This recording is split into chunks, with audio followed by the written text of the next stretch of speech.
नमस्कार, आपके साथ मैं हूं निकिता शर्मा। सुजस के खास कार्यक्रम हमारे सीएम में आपका स्वागत है।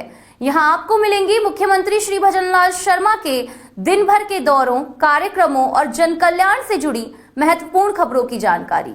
इन खबरों में होती है प्रदेश के हर क्षेत्र से जुड़े विकास और बदलाव की कहानी।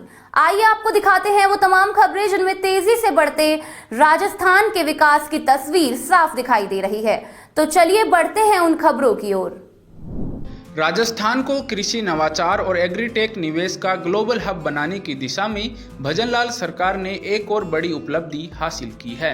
बेंगलुरु में ग्राम 2026 के तहत हुई इन्वेस्टर मीट में राज्य सरकार ने प्रदेश की कृषि क्षमताओं को दुनिया के सामने रखा, जिसमें निवेशकों ने खास दिलचस्पी दिखाई। इस आयोजन ने प्रदेश के एग्रीटेक सेक्टर के लिए अवसरों के नए दरवाजे खोल दिए हैं। अब सबकी नजरें जयपुर में होने वाले मुख्य आयोजन पर है, जहां कई बड़े समझौते होने की उम्मीद है। बेंगलुरु में हुए इन्वेस्टर मीट का आयोजन फिक्की और राजस्थान फाउंडेशन के सहयोग से कृषि विभाग द्वारा किया गया। इसमें मुख्यमंत्री श्री भजनलाल शर्मा और कृषि मंत्री डॉक्टर किरोड़ी लाल मीणा ने शिरकत की। मुख्यमंत्री ने एग्रीटेक स्टार्टअप्स, उद्यमियों, निवेशकों और कृषि विशेषज्ञों को संबोधित किया। उन्होंने कहा कि global Rajasthan agritech meet 2026 technology और कृषि का एक ऐसा सशक्त मंच होगा जो समृद्ध किसान, समृद्ध राजस्थान और समृद्ध भारत के निर्माण की नींव रखेगा। मेरे भाइयों बहनों, मैं एक ही बात आपसे कहना चाहता हूं, ये जो हमारा ग्राम 2026 हम कर रहे हैं, इसमें आपका सहयोग बहुत आवश्यक है। आप किस तरह का सहयोग कर सकते हैं? हम कर्नाटक से हमारे संबंध ऐसे हों कि लगातार यहां क्या आवश्यकता है उसको हम यहां दें, वहां क्या आवश्यकता है उसको आदान प्रदान करें। हमारे किसानों को कैसे हम आगे बढ़ा सकते हैं? हमने इसमें 5 डिपार्टमेंटों को शामिल किया है। ये हमारी तैयारी पिछले 6 महीने से इसकी हम तैयारी कर रहे हैं। इस विभाग में साथ में हमारा सहकारिता विभाग भी है, इसमें हमारा बिजली विभाग भी है, डेयरी और मत्स्य पालन भी इसमें है, इसके अंदर पशुपालन विभाग भी है, हमने सभी सिंचाई विभाग भी इसमें है। हमने उन सभी विभागों को जोड़ा है कि किसान की जो आवश्यकता है वो सभी विभाग एक छत के नीचे आकर के हमारे किसान का डेवलपमेंट कैसे हो सकता है, वहां की उस जिले की, उस क्षेत्र की स्थिति क्या है। कहीं अगर पशुपालन है तो वहां डेयरी का काम हम आगे बढ़ा सकते हैं। जैसे हमने कहा कि अगर कहीं फल हैं तो वहां फलों को कैसे हम मार्केटिंग में बेच सकते हैं, वहां कोल्ड स्टोर की आवश्यकता है या वहां पर हमारे वेयर हाउस की आवश्यकता है। हमें वहां क्या यूनिट लगानी है जिससे हमारे किसान को ज्यादा से ज्यादा फायदा मिले। संपूर्ण इस पर हमने विचार किया है और विचार करते हुए हम उसमें आगे बढ़ रहे हैं। तकनीकी आधार पर कृषि के नए युग की शुरुआत हम कैसे उसमें कर सकते हैं और इसके साथ साथ हमारा समन्वय और संवाद कैसे स्थापित हो, और समन्वय और संवाद स्थापित होगा तो उसका रास्ता निकलेगा। हम चाहते हैं कि वहां राजस्थान के अंदर स्टोन भी है तो किसान वहां कई मूर्तियां बनाते हैं, तो कई स्टोन के कई और आइटम भी बनते हैं, मिनरल निकलते हैं तो उसमें भी कुछ ना कुछ बनता है, हैंडीक्राफ्ट का काम होता है। राजस्थान में कई ऐसे क्षेत्र हैं जहां चूड़ी बनती हैं, कई राजस्थान में ऐसे क्षेत्र भी हैं जो मिट्टी के कई तरह के सामान बनते हैं, कहीं हमारी दरी बनती है तो कहीं हमारा बाड़मेर के अंदर आप देखते हैं कि उसका खेस बनाते हैं, तो टेक्सटाइल का काम भी बहुत होता है। हम चाहते हैं कि हमारे किसान को उससे जोड़ करके हमारे किसान को हम कैसे मजबूत करें। जयपुर और दिल्ली के बाद बेंगलुरु में हुआ यह सफल रोड शो राजस्थान की बदलती तस्वीर को बयां कर रहा है। अब सबकी नजरें 23 से 25 मई तक जयपुर में होने वाले ग्लोबल राजस्थान एग्रीटेक मीट पर टिकी हैं। मुख्यमंत्री ने एंटरप्रेन्योर्स और निवेशकों से आयोजन में शामिल होने का आह्वान करते हुए कहा कि ग्राम 2026 से तकनीक आधारित कृषि के नए युग की शुरुआत होगी। इसमें किसान एग्रीटेक, ड्रोन टेक्नोलॉजी, एआई और आधुनिक खेती से रूबरू होंगे। आज मैं आपके सामने राजस्थान के कृषि क्षेत्र को आधुनिक बनाने और किसानों की आय बढ़ाने वाले आयोजन में आपकी सहभागिता बनाने के लिए आपको आमंत्रित करने के लिए मैं आया हूं। 23 से 25 मई तक ग्राम 2026 का आयोजन है। हमारा किसान खेती की नई तकनीकी, नए अवसरों से जुड़कर समृद्ध बने, इसके लिए हम ये ग्राम 2026 का आयोजन कर रहे हैं। राजस्थान के हजारों किसान, पशुपालक इसमें भाग लेंगे। कृषि विशेषज्ञ भी होंगे, वैज्ञानिक होंगे, तकनीकी जानकार भी होंगे।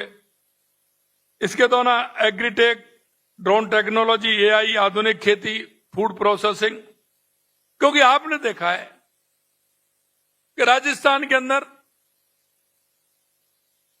कोई सा भी क्षेत्र हो, उसकी पहचान अलग है। अगर मैं हनुमानगढ़ गंगानगर की बात करूं तो वहां किन्नू पैदा होता है, ईख पैदा होती है, चावल पैदा होता है।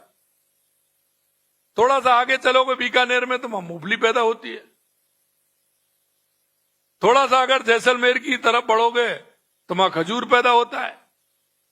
बाड़मेर, बालोतरा की तरफ जाओगे तो वहां अनार बड़ी तादाद में पैदा होता है। जालौर और बाड़मेर, पाली में आओगे तो वहां जीरा और ईसबगोल पैदा होता है।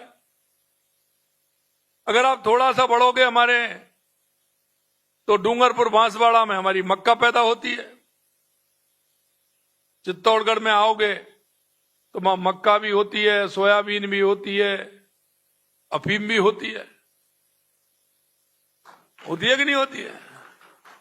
आगे बढ़ोगे तो सोयाबीन, धनिया, आपका सौंफ, और अगर आप हमारे जहां से डॉक्टर किरोड़ी लाल जी आते हैं, सवाई माधोपुर की तरफ बढ़ोगे तो वहां अमरूद की पैदावार होती है। थोड़ा सा अगर आप भरतपुर, करौली, धौलपुर इधर बढ़ोगे अलवर की तरफ तो वहां सरसों पैदा होती है। यानी कि विभिन्न क्षेत्रों में पैदावार होती है। मसाले सबसे ज्यादा राजस्थान के अंदर पैदा होते हैं। हमारी माता बहनें जानती हैं, सोजत की हमारी मेहंदी बहुत प्रसिद्ध है। माता बहनें जब जाती हैं तो राजस्थान से 2, 4, 5 पैकेट तो लेकर के आती हैं। सोजत की मेहंदी अलग है। नागौर की बात करें तो वहां मेथी पैदा होती है। तो अलग अलग है हमारा। तो वहां हमें आवश्यकता है कि प्रोसेसिंग यूनिट लगा करके हम उस उत्पादन को वहीं हमारे जो किसान हैं उसको फायदा उनको वहां मिले।